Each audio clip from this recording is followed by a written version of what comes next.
got money sitting in your savings account. You know inflation is eating away at it. You've watched your friends buy stocks, crypto, real estate. But every time you think about investing, your chest tightens, your stomach drops, you freeze. And here's the thing, it's not laziness, it's not stupidity. You're dealing with something way deeper, financial trauma, and it's keeping you stuck in a cycle that's costing you thousands, maybe millions, over your lifetime. Today we're breaking down why you're terrified to invest, how your past shaped your money mindset, and most importantly, how to finally break free from financial paralysis. Because here's what nobody tells you. Your relationship with money was programmed into you before you even understood what money was. And until you address that, you'll keep self-sabotaging. You'll keep watching opportunities pass you by. You'll keep feeling left behind while everyone else seems to figure it out. Let's fix that. Right now, financial trauma isn't just about being broke as a kid. Though yeah, that's part of it. Financial trauma is any experience that fundamentally broke your trust in the stability of money. Maybe you watched your parents fight about bills every single night. Maybe you lost your house in 2008. Maybe your dad's business went under and suddenly you were the kid on free lunch. Or maybe, plot twist, you grew up wealthy but watched your family lose everything overnight. Here's what happens in your brain when you experience financial trauma. Your amygdala, your brain's fear center, creates a permanent association between money and danger. So now, years later, even when you're financially stable, that alarm system fires off every time you think about taking financial risks. You're not being irrational. You're being protective. Your brain is literally trying to save you from a threat it thinks is real. And here's where it gets messy. Financial trauma shows up in contradictory ways. Some people become extreme savers, hoarding every dollar like the apocalypse is tomorrow. Others become reckless spenders, burning through cash because deep down they believe money will disappear anyway. Might as well enjoy it now, right? But both responses stem from the same wound. A fundamental belief that you can't trust money to stay. You can't trust yourself to manage it. You can't trust the system not to screw you over. So when it comes to investing, your brain sees it as gambling with your survival. Because that's what money represented in your formative years. Survival, stability, safety, or the complete lack of it. And the worst part? Nobody talks about this. We act like investing is just a knowledge gap. Like if you just read enough books or watch enough YouTube videos, you'll suddenly be ready. But knowledge isn't your problem. Trust is. Safety is. The deep, visceral belief that you deserve to build wealth and that it won't all come crashing down. That's what we're really dealing with here. Let's talk about what's actually happening in your nervous system. Because once you understand this, the fear makes so much more sense. Your brain developed its money blueprint between ages 0 and 7. During this window, your subconscious absorbed everything. How your parents talked about money, the emotional charge around bills, whether abundance felt safe or scary, whether wanting more made you greedy or ambitious. These weren't logical lessons. They were emotional imprints. And they live in your limbic system, the part of your brain that processes emotions and memories, not your prefrontal cortex where logic happens.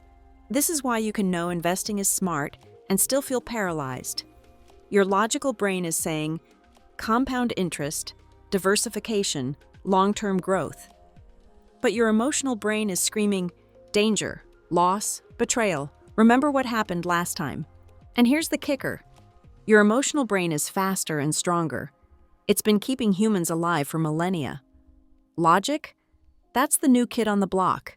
Research shows that financial stress activates the same neural pathways as physical pain.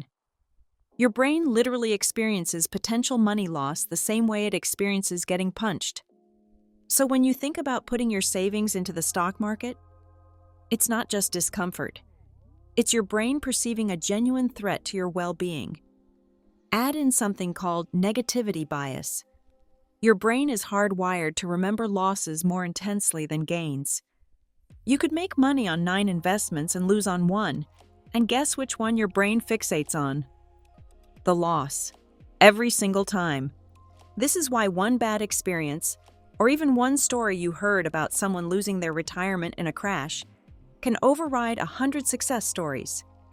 Your brain is designed to prioritize threat detection over opportunity recognition. You're not broken. Your brain is doing exactly what it evolved to do. It's just doing it in a context it wasn't designed for. So what does this cost you? Let's get specific. Because financial trauma isn't just an emotional issue. It has cold, hard, mathematical consequences.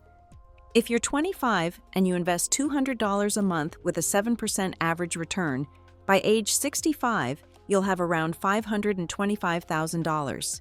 If you wait until you're 35, because fear kept you frozen for a decade, that same $200 a month becomes $245,000. You just lost $280,000 to fear. Not to bad investments, to no investment. But it's not just the money you don't make. It's the opportunities you don't take. The business you don't start because you can't stomach the risk. The career pivot you don't make because the financial instability feels unbearable. The relationship you stay in because you can't imagine supporting yourself alone. Financial trauma keeps you small. It keeps you dependent. It keeps you stuck in jobs you hate, because at least the paycheck is predictable. It makes you tolerate things you shouldn't tolerate, because leaving feels financially impossible. And here's the part that really stings. While you're frozen, wealth inequality gets worse. The people who can invest, who don't carry this trauma, their money compounds. Generational wealth builds, and the gap between you and them gets wider every single year. This isn't about keeping up with the Joneses. It's about breaking cycles. It's about not passing this same fear and limitation to your kids. Okay, so how do you actually heal financial trauma and start investing without having a panic attack? Here's your roadmap. Step 1. Name your money story. Write down your earliest money memory. What did your parents say about rich people? Poor people? What happened during financial stress in your household? Get it out of your subconscious and onto paper. You can't change what you won't acknowledge. Step 2. Separate past from present. Your childhood circumstances are not your current reality. Say it out loud. I am not 7 years old watching my parents fight about bills. I am an adult with income and choices. Sounds simple, but your nervous system needs to hear the difference. Step 3. Start stupidly small. Forget the advice about aggressive investing. Your first goal isn't returns. It's building trust with yourself around money. Open a brokerage account and invest $10. Not $1,000. $10 in an index fund. Then don't look at it for a week. Did the world end? No. Did you lose your survival? No. You're training your nervous system that investing doesn't equal catastrophe. Step 4. Automate everything. Your trauma brain will sabotage you if you rely on willpower. Set up automatic transfers. $25 a week, $50 a month. Whatever feels like a stretch but not a crisis. Automation removes the daily decision that triggers your fear response. Step 5. Diversify your safety nets. Here's what most investment advice misses. You can't invest confidently if you don't have basic security. Build your emergency fund first. 3 to 6 months of expenses. This isn't being scared. This is being smart. Your nervous system can't relax into long-term investing if short-term survival feels threatened. Step 6. Find your financial mentor. Not a guru. Not someone selling you a course. Someone who's 3 to 5 steps ahead of where you are. Someone who gets the psychological blocks, not just the spreadsheets. This could be a fee-only financial therapist, a trusted friend, or even books by people who've healed their own money trauma. Step 7. Reframe loss as tuition. You will make mistakes. You'll invest in something that drops. You'll sell at the wrong time. This doesn't prove you're bad with money. It proves you're learning. Every successful investor has losses. The difference is, they don't let one loss confirm their deepest fear that they're not meant for this. Step 8. Celebrate micro wins. Did you research a stock without spiraling? Win. Did you keep money invested during a dip instead of panic selling? Huge win. Did you have a conversation about investing without feeling shame? Victory. Rewire your brain by marking progress, not just outcomes. Healing financial trauma isn't about becoming fearless. It's about building enough safety and self-trust that you can act despite the fear. Let's talk about what doesn't work, because you've probably tried some of this already. Mistake 1. Waiting until you feel ready. You will never feel ready. Trauma doesn't resolve through thinking about it.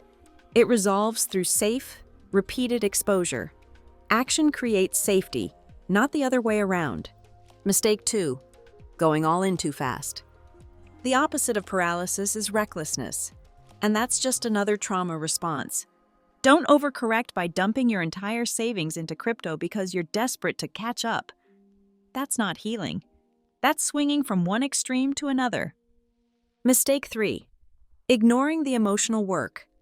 You can read every investing book on the planet, but if you don't address the underlying fear, you'll self-sabotage. You'll sell low, buy high, avoid opportunities, or freeze at critical moments.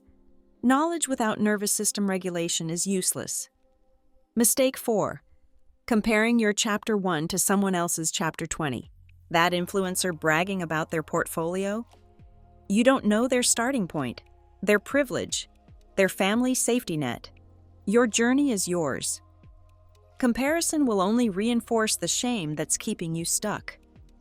Here's the truth. Your fear around investing isn't a character flaw. It's an unhealed wound.